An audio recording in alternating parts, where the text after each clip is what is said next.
pikirkan. Nah, setelah kita membaca bagian firman Tuhan ini, apa yang kita pikirkan tentang pelayanan itu? Rekan-rekan pemuda yang terkasih dalam Yesus Kristus, antara melayani Tuhan dan melayani pekerjaan Tuhan, kalimat ini indah bukan?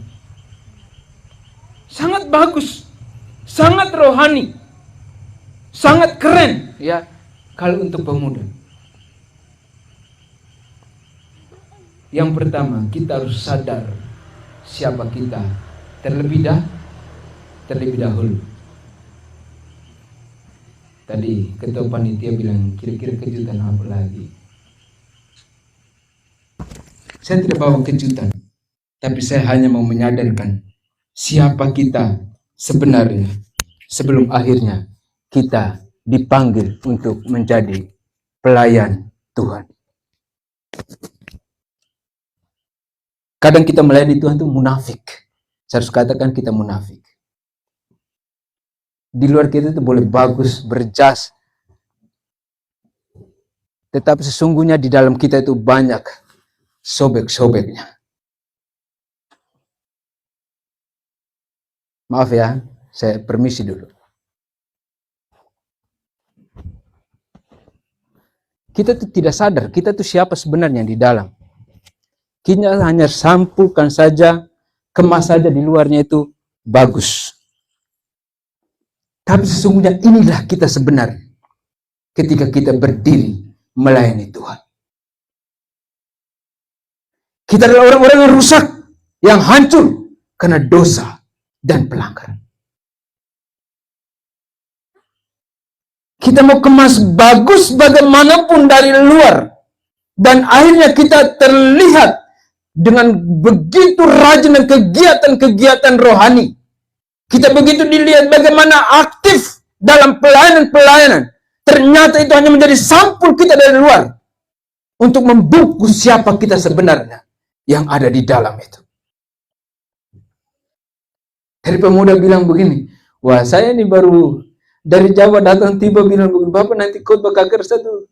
Wah ini khotbah KKR ini bagaimana supaya pemuda itu dibangkitkan jiwanya, dibangkitkan rohnya, dibangkitkan spirit dan semangatnya untuk melayani Tuhan. Hari-hari ini orang akan berdiri dan menunjukkan, saya boleh, saya bisa. Paulus boleh. Saya mau sebut orang pun nama nanti tersinggung lagi, sebut saya nama saja kan. Ngaji boleh. Boleh apanya? Suaranya bagus. Satu kali nyanyi langsung 4 suara keluar. Wah, ini jangan sampai roh apa-apa yang ada di dalam itu. Tahu kan penelayan di orang kerasukan itu. Sebentar dia suara perempuan, sebentar dia suara laki-laki, sebentar lagi dia sudah kayak hewan satu sudah bunyi dan kita sudah bingung itu siapa yang ada di dalam dia. Dan inilah lagi-lagi sesungguhnya siapa kita sebenarnya. Rekan-rekan pemuda yang terkasih dalam Yesus Kristus, melayani Tuhan dan melayani pekerjaan Tuhan.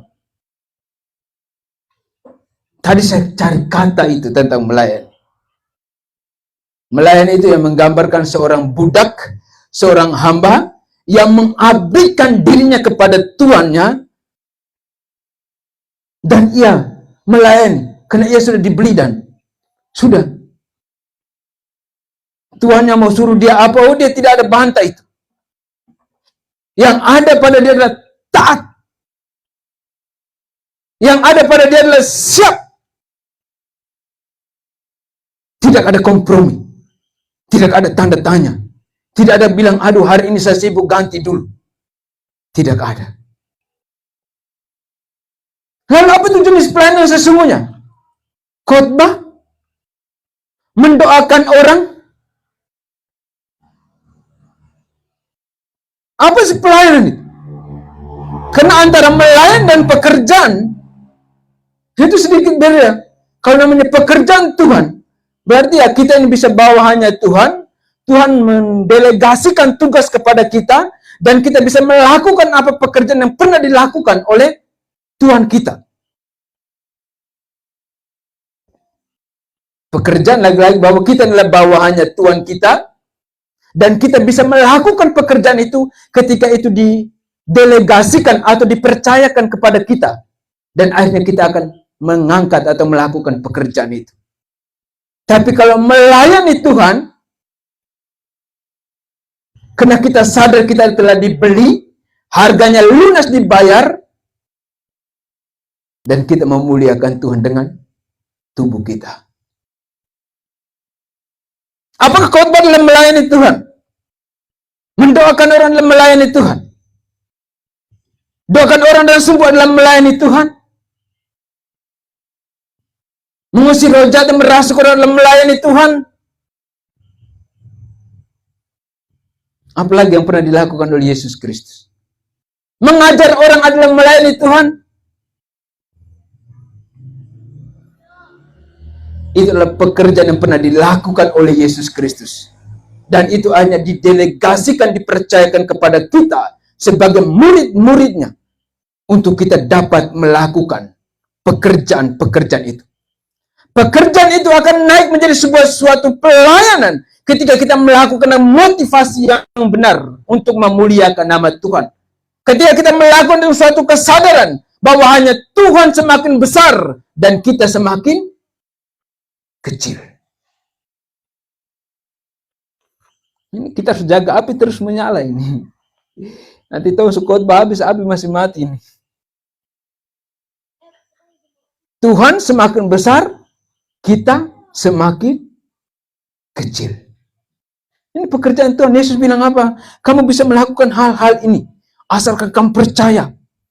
Bahkan lebih daripada apa yang aku lakukan, kalian bisa lakukan asalkan kalian percaya. Ini pekerjaan Tuhan yang Tuhan percayakan kepada kita. Pekerjaan apa lagi? Memberitakan Injil. Menyampaikan berita kerajaan surga bagi banyak orang. Itu kan tujuan Yesus hadir di dunia ini. Kabar berita Injil harus disebarluaskan dan kepada kita dipercayakan tanggung jawab itu. Sehingga tidak heran kan, akhirnya orang bilang bahwa Tuhan, bukankah kami bernubuat demi namamu? Bukankah kami mengusir setan demi namamu? Bukankah kami bernubuat dan banyak hal yang mereka lakukan demi namamu? Dan Yesus bilang apa? Hanyalah kalian, aku tidak mengenal kalian. Karena mereka melakukan pekerjaan Tuhan, tapi tidak pada satu taraf mereka sadar bahwa mereka sedang melayani Tuhan. Ingat, pekerjaan Tuhan kita dapat lakukan, tetapi tidak selamanya itu akhirnya membuat kita melayani Tuhan.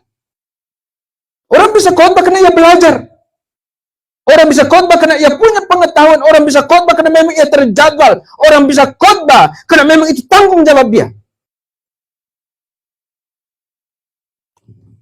Tapi apakah itu akannya? Ia berdiri melayani Tuhan. Orang bisa berdoa karena memang mungkin ia terbiasa dengan doa. Hanya fasih berdoa. Orang bisa memberitakan Injil karena memang ia semangat dan ia berani untuk memberitakan Injil. Tapi apakah ia sungguh-sungguh melayani Tuhan dengan apa yang dipercayakan Tuhan kepada dia? Nah, itu kembali ke kita masing-masing. Lalu apa itu melayani Tuhan? Tadi akhirnya saya duduk dan saya merenungkan satu bagian firman Tuhan di dalam Injil Matius pasal 25 ayat yang ke-20. Kalau ada yang temukan silakan baca.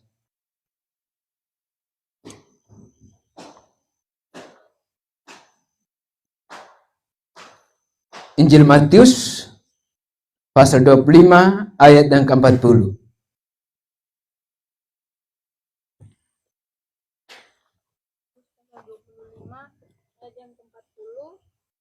Dan raja itu akan menjawab mereka, aku berkata kepadamu, sesungguhnya segala sesuatu yang kamu lakukan untuk salah seorang dari saudaraku yang paling hina ini, kamu telah melakukannya untuk aku. Rekan-rekan pemuda yang terkasih dalam Yesus Kristus, pada Injil Matius 24 ayat 40 itu ada beberapa ayat sebelumnya itu menceritakan bagaimana yang Yesus maksud tentang melayani dia. Ketika ia telanjang, memberi ia pakaian. Ketika ia haus, memberi ia minum. Ketika ia lapar, memberi dia makan. Ketika ia seorang asing, maka memberi tumpangan kepada dia. Orang bingung, guru, kira-kira bagaimana kami melakukannya itu untukmu? Lalu ia mulai menjelaskan. Kita pergi ke penjara, mengunjungi orang di penjara, memberi penguatan bagi mereka. Firman Tuhan katakan, kita melakukan untuk Yesus. Ketika kita jalan, kita temukan orang haus, orang lapar, kita memberi minum dan memberi makan.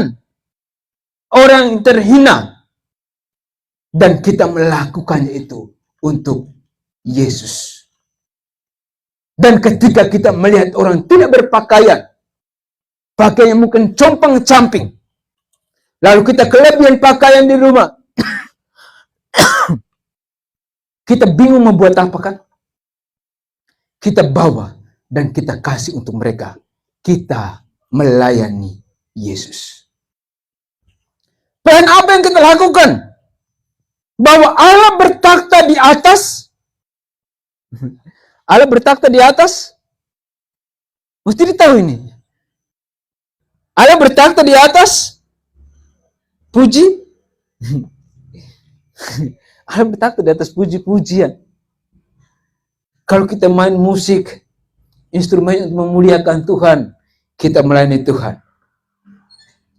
Karena Yesus bilang, kalian melarang anak-anak tidak boleh memuji Tuhan, dia bisa suruh batu-batu memuji Tuhan. Pertanyaan selama ini kita kalau duduk kumpul, memuji Tuhan kah, memuji setan kah, memuji apa ini?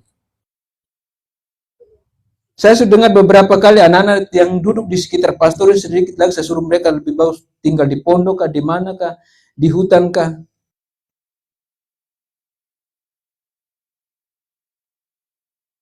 Telinganya kayak susah sekali untuk mendengarkan lagu-lagu rohani begitu.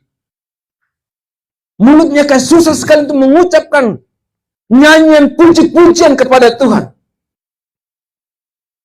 Tapi kalau statue itu dari subuh, pukul subuh masih ada bunyi itu. Itu bareng baterai smartphone itu mereka usaha bagaimana hidup itu.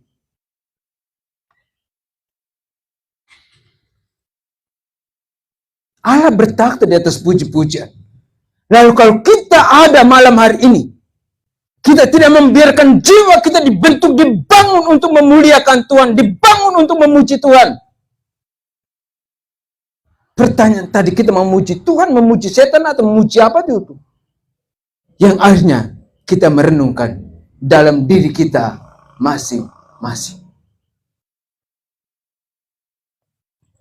Kalau di pelataran rumah Tuhan saja kita berani dengan begitu, apalagi kalau di luar pelataran rumah Tuhan. Nah, itulah yang Yesus kehendaki ketika kita mau mengabdikan diri kita untuk melayani Tuhan. Mari kita memperhatikan pembahasan kita tadi dalam Roma pasal 14. Kalau pasal 14 ini dia lebih menyederhanakan lagi. Lebih menyederhanakan lagi. Kita lihat ayat yang 18 tadi ya. Karena barang siapa melayani Kristus dengan cara ini, ia berkenan pada Allah dan dihormati oleh manusia. Apa pelayanan apa yang ditulis di situ? Pada ayat-ayat sebelumnya, pelayanan apa yang dilakukan?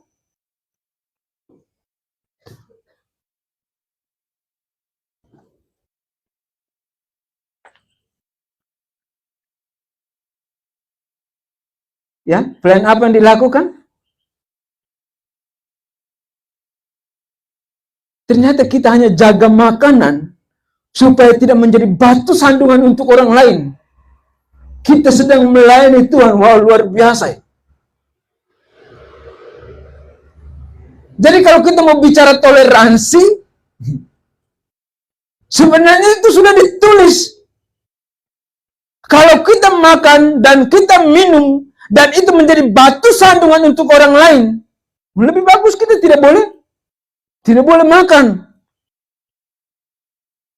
Kalau kita baca, kita perhatikan, saya tadi sedikit, wah, ini melayani apa sebenarnya nih? Saya lihat tuh, wah, ini hanya makan dan minum saja itu tidak boleh.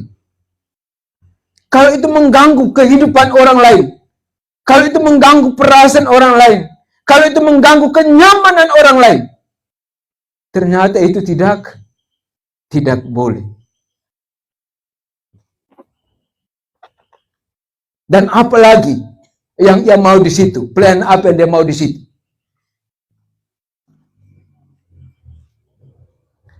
Tidak boleh menghakimi, itu salah satu pelayanan juga ya.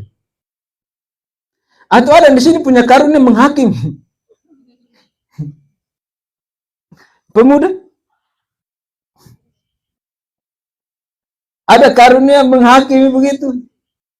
Wah, itu kita pembicara ini sudah. Masih datang khotbah baru pakai itu celana robek, baju robek lagi. Oh, itu kenapa dia kok pakai celana? Oh, itu kenapa kok dia pakai begini? Oh, itu kenapa kok dia berambut begini? Semua dibicarakan dari ujung rambut sampai ujung kuku kaki. Firman Tuhan katakan ternyata yang ada adalah kita tidak boleh saling, karena itu janganlah kita saling menghakimi lagi, tetapi lebih baik kamu menganut pandangan ini, jangan kita membuat saudara kita jatuh atau tersandung. Itu adalah pelayanan. Tadi dengan pemuda banyak kita diskusi kenapa pemuda tidak ada dalam gereja. Minta maaf saya harus mengulangi, ada yang beri kesaksian kena dipojokkan. Ada mungkin datang karena ia tarik asap sedikit, duduk lingkar dengan seloki, langsung dibicara, besok itu pintu gereja dia langsung kasih tinggal itu. Dia langsung kebas kaki seperti firman Tuhan, kalau kau masuk orang tidak terima salahmu, keluar kebas debu di kakimu langsung pergi. Dia pakai firman Tuhan juga, kita pakai firman Tuhan, dia balas orang pakai firman Tuhan. Lalu kita cari dia di mana ya? Kita sudah tahu dia pasti akan ada di mana ini. Ini adalah kita. Yang tadi saya bilang apa? Sebenarnya kita juga adalah orang-orang yang rusak, orang-orang berdosa. Tetapi sesungguhnya kita sedang membungkus diri kita dengan kegiatan-kegiatan rohani. Berjas, bersepatu, celana. Kalau kita dulu STT itu celana haleluya, baju haleluya, sepatu haleluya itu.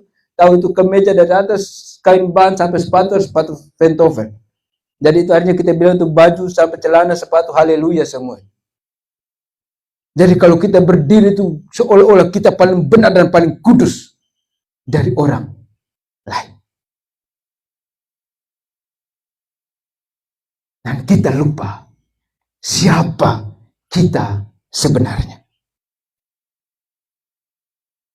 Mau melayani Tuhan, generasi muda? Pertama, kita harus sadar diri siapa kita ini sebenarnya. Kalau kita sadar bahwa kita adalah orang-orang yang ditebus oleh Yesus Kristus, maka kita bagaimana caranya untuk saling membangun dan menguatkan. Yang pertama bahwa kita melihat salah satu adalah kita tidak membuat saudara kita jatuh atau tersandung. Berikut, aku tahu dan yakin dalam Tuhan Yesus bahwa tidak ada sesuatu yang najis dari dirinya sendiri. Hanya bagi orang yang beranggapan bahwa sesuatu adalah najis, bagi orang itulah sesuatu itu najis. Sebab jika engkau menyakiti hati saudaramu oleh karena sesuatu yang engkau makan, maka engkau tidak hidup lagi menurut tuntutan kasih. Janganlah engkau membinasakan saudaramu oleh karena makananmu, karena Kristus telah mati untuk dia. Apa yang baik yang kamu miliki, janganlah kamu biarkan difitnah. Ini makanannya. Ya bersyukur kita semua sudah dihalalkan. Tapi ingat, kita ini orang-orang sosial.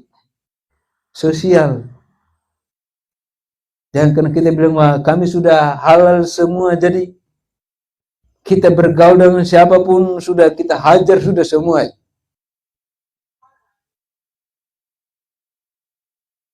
Bagaimana kita hajar semua?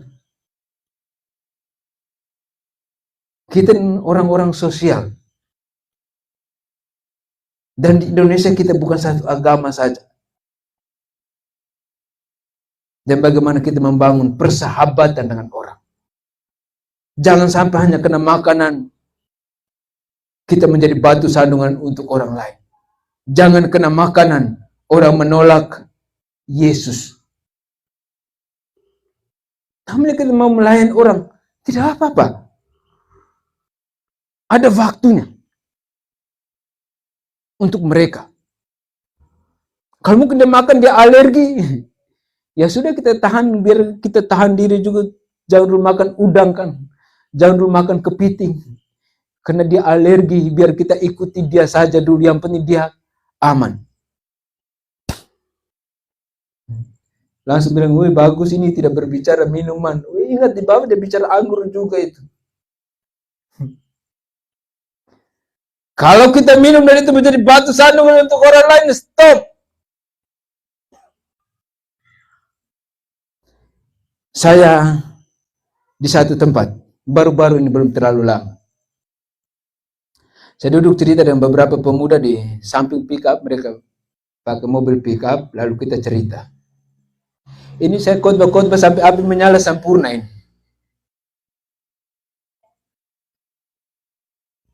Kita berdiri di samping pick up, lalu kita cerita. Cerita itu hampir 1 jam kita berdiri saja. Saya bilang, boleh kita nongkrong ya? Boleh. Baru dia tanya, sambil merokok boleh? Saya kaget. Oh tidak apa-apa. Baru saya merokok ya? Saya, iya. Oh ya baik, sudah, kita duduk. Kita pergi. Duduk cerita, baru kita sharing. Mereka sambil rokok dan lain sebagainya. Mereka bilang, coba dengan hamba Tuhan lain. Lalu kami takut. Saya bilang, kenapa dengan saya kalian tidak takut?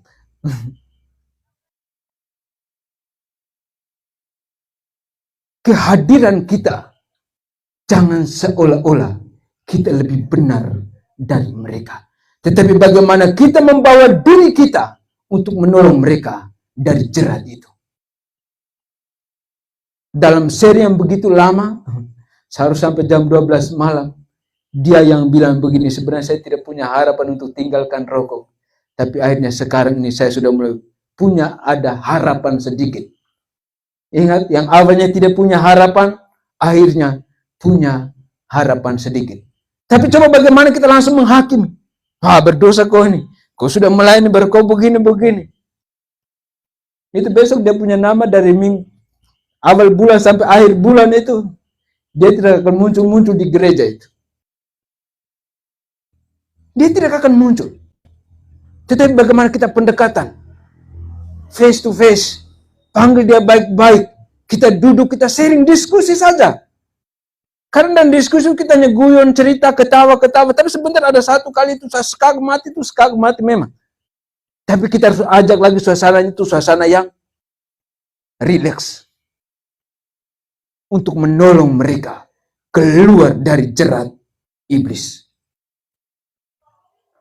Ini hal-hal yang sederhana. Yang bagaimana akhirnya kita bisa membangun hubungan dengan siapapun, mendekati dengan siapapun, dan bisa membawa mereka untuk mengenal Yesus Kristus. Rekan-rekan pemuda yang terkasih dalam Yesus Kristus, dalam konteks pasal 14 ini, ketika orang dari ayat 1 sampai dengan ayat yang ke-12, itu bagaimana menceritakan tentang makanan dan lain sebagainya. Dan seolah-olah hanya oleh kena makanan orang tidak masuk surga. Karena ingat, awal-awal hukum Taurat masih kuat. Dan awal-awal orang bertobat itu, itu sangat keras itu, hukum Tauratnya. Antara mau hidup dalam kebenaran ajaran Yesus Kristus dengan hidup dalam Taurat Tuhan itu. Berat itu. Tapi bagaimana Paulus berdiri di tengah-tengah untuk menolong mereka. Bukan melihat pada makanan atau minuman, tetapi bagaimana mereka melihat keselamatan dan kerajaan surga itu.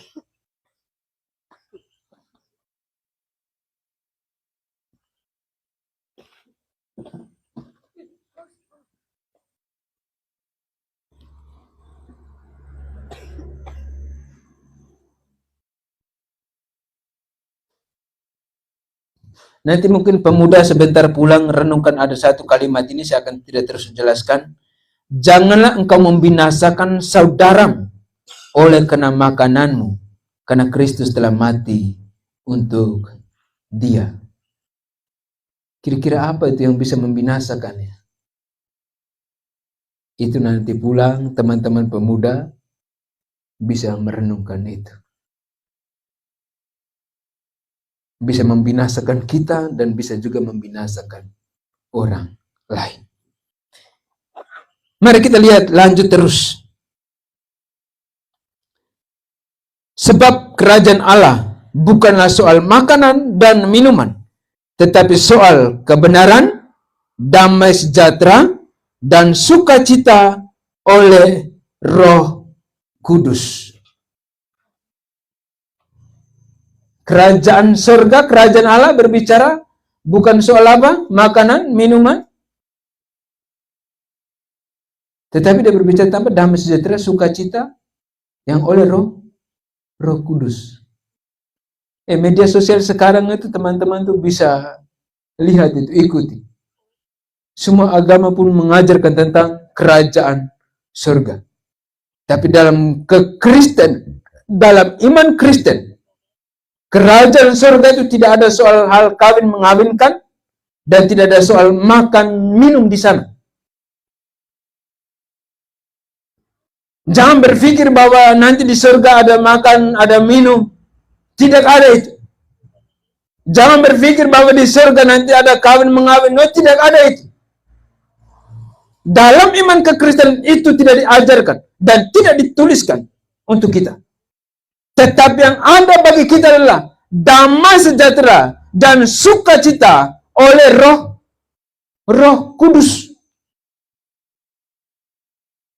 Saya selalu bilang begini, nah di dunia ini adalah gambaran ketika kita akan sampai di surga. Nah kalau di dunia kita tidak damai, di dunia kalau kita tidak sukacita, mau di surga kita damai, susah sudah itu. Itu tidak akan sampai di surga itu. Mau di surga baru kita sukacita, oh tidak ada itu. Tidak akan sampai di sana.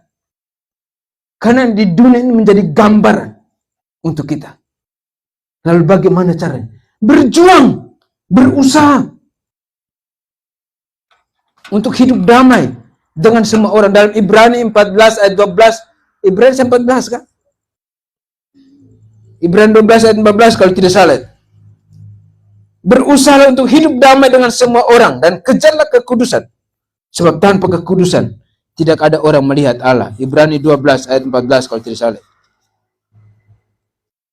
Ya, saya baca untuk kita. Berusahalah hidup damai dengan semua orang dan kejarlah kekudusan. Sebab tanpa kekudusan tidak seorang pun akan melihat Tuhan. Jadi kerajaan surga tadi jelas ya, tidak ada berbicara tentang hal-hal yang lain. Nah, ketika kita sadar siapa kita sebenarnya, orang-orang rusak, orang-orang hancur, orang-orang ada di dalam kegelapan, dan akhirnya Yesus hadir. Yesus temukan kita. Yesus selamatkan kita. Dia yang adalah terang itu. Ya puji Tuhan, kita api sudah mulai menyala. Dan inilah merupakan salah satu lambang terang yang menerangi kegelapan. Terang bercahaya dalam kegelapan dan kegelapan tidak dapat menguasainya. Yesus yang datang menelanjangi dosa kita. Yesus akhirnya datang menelanjangi kekurangan dan keterbatasan kita. Dan Yesus yang memulihkan dan menguduskan kehidupan kita. Dan kepada kita diperlengkapi dengan karunia dan karisma daripada Allah untuk berdiri melayani Tuhan. Rekan-rekan pemuda yang terkasih dalam Yesus Kristus, belum terlalu lama kok kita merayakan tentang perayaan Paskah. Bagaimana Yesus Kristus membuat saudara dan saya berharga kembali. Bagaimana Yesus Kristus membersih dan membasuh seluruh dosa dan pelanggaran kita. Dan sudahkah kita melayani Tuhan, melayani Kristus dengan caranya Kristus yang akhirnya untuk berkenan kepada Allah atau berkenan kepada manusia.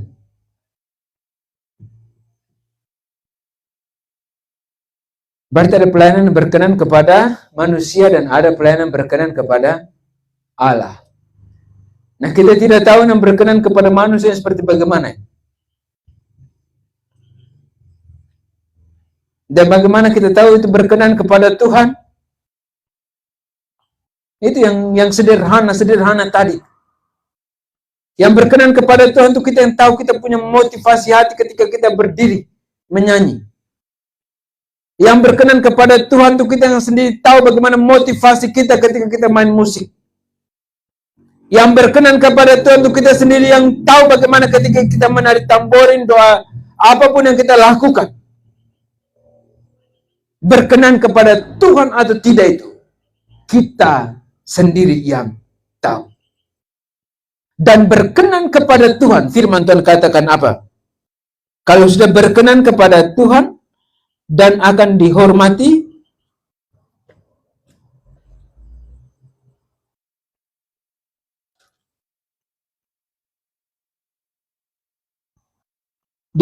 oleh manusia. Berarti kalau pelayanan yang tidak dihormati manusia tidak berkenan. Nanti bagaimana?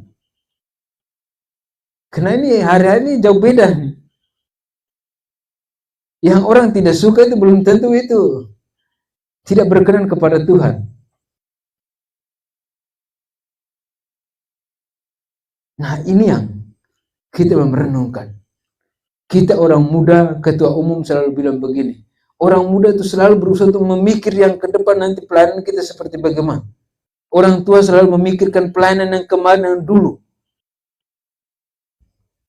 Orang muda dengan teknologi yang sudah mulai cepat dan mereka berusaha bagaimana untuk melaju pelayanan ke depan.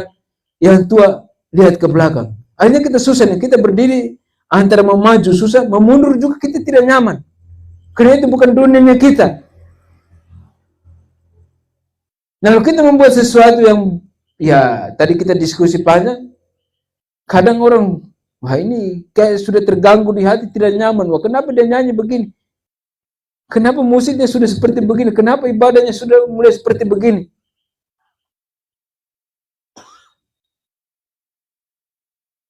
Tetapi ingat, Tuhan melihat hati yang terselubung. Berkenan kepada Tuhan itu tidak ada bilang bahwa dia pakai pakaian begini, dia berkenan kepada Tuhan. Dia punya pakaian seperti begini, dia tidak berkenan kepada Tuhan. Memang iya, memang boleh. Ya, ada di mana dia? Itu urusan dia dengan Tuhan. Bukan berarti bahwa saya mendorong pemuda semua pulang nanti hari Minggu mau pakai apa terserah. Tidak.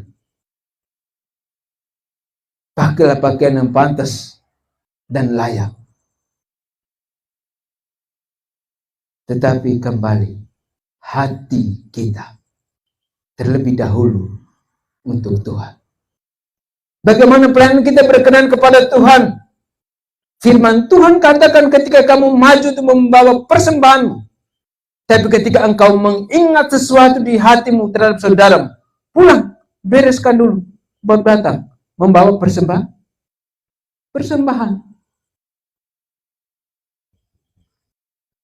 Bukan kita bilang, ya sudah, saya sudah kasih aman di rumah, jadi hari ini cukup, hari ini saja Tuhan, saya pergi melayani lagi, nanti besok lagi baru kami berseteru lagi.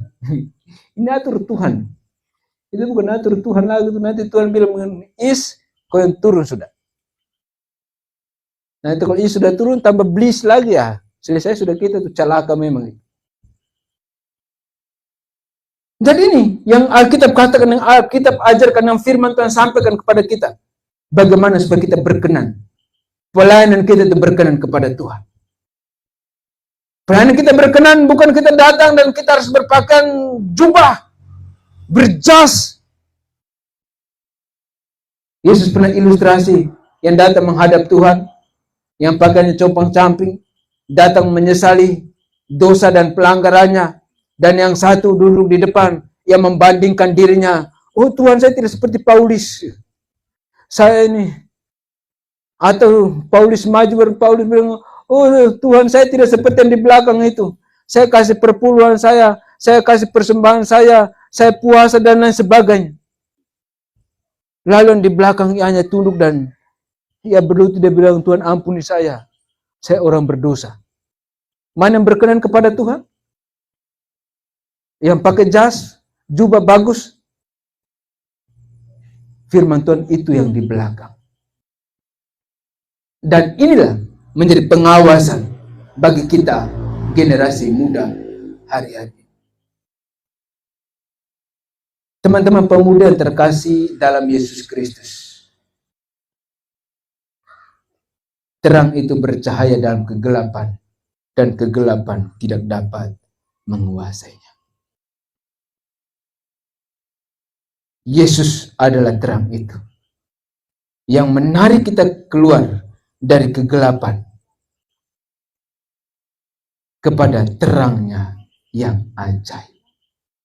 Kalau sudah ada dalam terangnya Yesus Kristus, jangan berjuang langkah kita untuk menuju kepada kegelapan. Jangan ya. Dan Yesus datang membuat kita berarti kembali. Kita berarti bukan karena usaha kita berarti bukan karena perjuangan kita, tapi kita berarti karena ada darah Yesus Kristus yang menyelubungi kita. Apakah kerusakan kita hilang? Tidak. Mungkin terbekas dalam kehidupan kita, tapi jangan itu menjadi intimidasi kita dalam melayani Tuhan. Ketika akhirnya kita berpikir, aduh saya berdosa, saya mau berdiri malam, aduh saya berdosa. Ketika kita terus mengakui bahwa kita berdosa, dan ternyata kita sudah tahu kalau Yesus sudah mati untuk menebus dosa kita, di saat itu juga sesungguhnya kita menyangkal kematian Yesus Kristus untuk menghapus dosa dan pelanggaran kita. Jejak dosa kita mungkin ada dalam kehidupan kita, tapi ingat, ada darah Yesus Kristus yang sudah membuat saudara dan saya berarti untuk melayani Tuhan.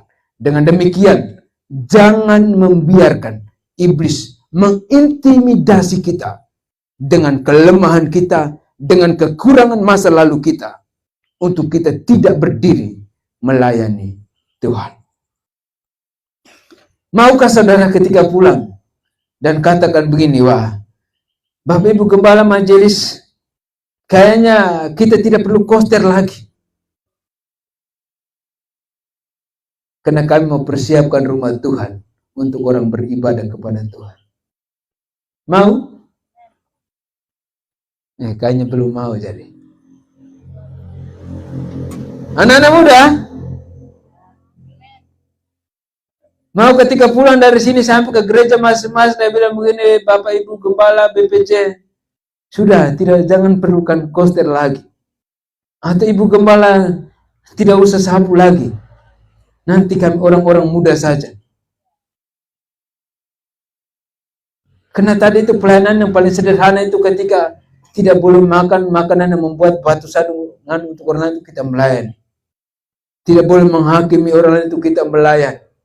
Dan tidak membiarkan orang terjatuh itu juga kita sedang melayan.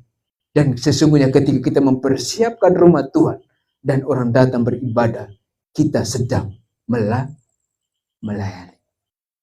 Saya mengharapkan bahwa ada sesuatu yang berbeda. Jangan dulu kita berpikir bahwa pulang kita langsung jadi pemimpin pujian, pulang kita langsung ganti gembala. Bapak gembala kau geser, kami sudah dikuatkan untuk kami melayani, jadi kami akan khotbah.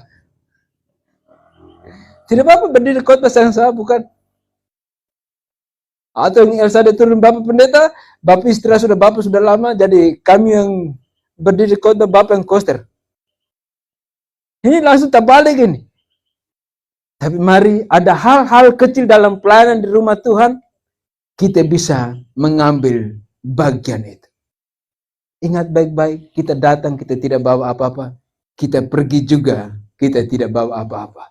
Tetap selagi kita hidup, kita kuat, kita sehat, kita mau berdiri melayani Tuhan. Tadi ada hal yang menarik, yang ada satu bagian firman Tuhan. Kalau kita baca terus ayatnya yang ke-18, 19, 20 sampai 23, di situ ada satu yang bagus juga dikatakan adalah bagaimana kita itu saling membangun. Itu juga adalah melayani. Namanya bilang membangun itu hari ini kita kuatkan orang lain, besok kita juga siap orang lain untuk kuatkan kita. Jangan kena bilang selama ini saya kuatkan mereka, jadi berarti kita nih seperti Superman begitu. Saling membangun, berarti kita harus saling menguatkan, kita saling motivasi, kita saling mendorong, mengarahkan untuk melakukan apa yang Tuhan sediakan bagi kita untuk kita kerjakan dalam kehidupan kita. Rekan-rekan pemuda yang terkasih, mungkin ada dari panitia ada kasih kertas atau apapun. Ingat bahwa kita adalah orang yang hancur, orang yang berdosa. Tanpa terkecuali siapapun kita. Kita semua adalah orang yang berdosa. Mungkinkah selama ini kita mau terlibat, mengambil pelayan dengan sukacita, dengan semangat, tetapi ada dosa-dosa yang mengintimidasi kita? Silakan. Yang membuat kita bahwa, aduh saya tidak layak untuk berdiri melayani Tuhan. Terus mungkin ada kelemahan kita, keterbatasan kita yang menghambat kita untuk kita tidak berdiri melayani Tuhan. Dan malam hari ini, teman-teman bisa mengambil komitmen, tulis. Kita akan berdoa dan kita akan bakar.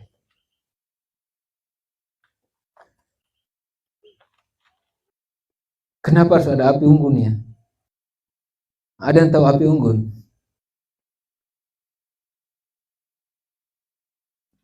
Dalam perjanjian lama, waktu Allah menampakkan diri kepada Musa, itu dengan nyala api yang dalam semak-semak. Api melambangkan hadirat Allah. Api menunjukkan bahwa salah satu Allah memperkenalkan dirinya. Dalam Ibrani, firman Tuhan katakan, Allah kita adalah api yang menghanguskan. Api juga melambangkan bahwa penyertaan Tuhan dalam kehidupan kita. Firman Tuhan katakan, ketika Tuhan memanggil bangsa Israel keluar dari tanah perbudakan Mesir, Tuhan berjanji menyertai pada siang hari dengan tiang awan dan pada malam hari dengan tiang api. Jadi api melambangkan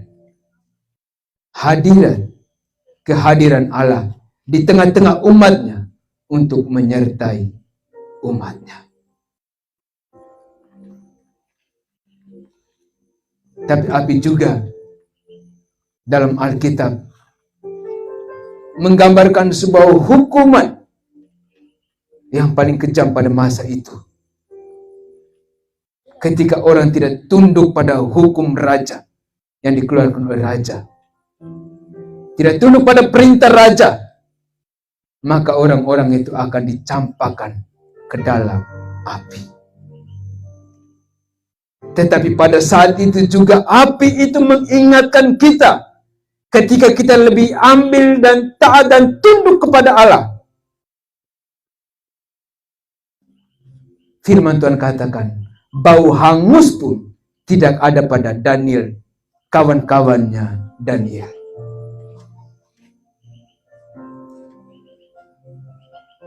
Inilah ketika kita berbicara api pada sisinya Tuhan. Tapi api juga berbicara bagaimana dengan keadilan Allah, yakni orang yang berdosa akan dilemparkan ke dalam neraka. Orang yang tidak percaya kepada Yesus Kristus sebagai Tuhan dan Juru Selamat akan dihukum, diadili. Lalu tempat dan bagian mereka adalah kematian kekal, yakni siksaan kekal.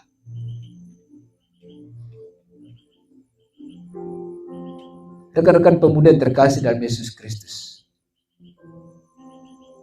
kita bukan menyembah api, tapi biarlah dengan nyala api ini mengingatkan kita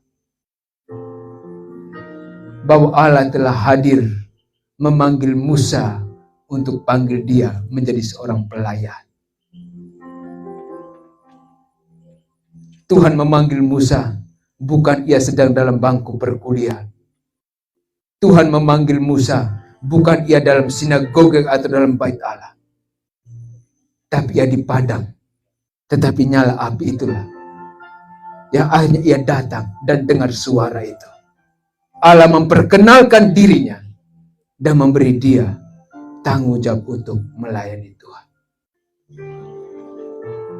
Kita tidak menyembah api, tapi dengan api ini mengingatkan kita bahwa kalau kita hari ini adalah orang-orang pilihan Allah yang diselamatkan karena percaya pada Yesus Kristus sebagai Tuhan dan Juru Selamat,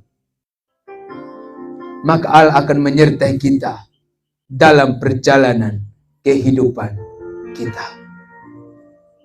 Kita tidak menyembah api, tapi dengan api ini mengingatkan kita ketika kita lebih taat kepada Tuhan, ketika kita lebih taat kepada firman Tuhan, sekalipun kita jatuh di dalam api, bau hangus pun tidak ada dalam kehidupan kita. Kita tidak menyembah api, tapi dengan api mengingatkan kita kalau kita terus hidup dalam dosa, ketika kita lebih menyukakan iblis, maka api ini akan menjadi bagian hidup kekal kita, yakni dalam kematian kekal.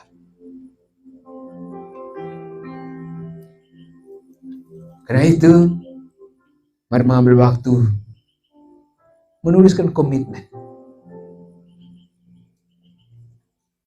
pengakuan dosa. Apa menjadi kerinduan hati kita ke depan? Tidak ada yang sempurna, bahkan lebih sempurna dari Yesus Kristus. Kita adalah orang yang bersama-sama berjuang untuk menuju serupa dengan Yesus.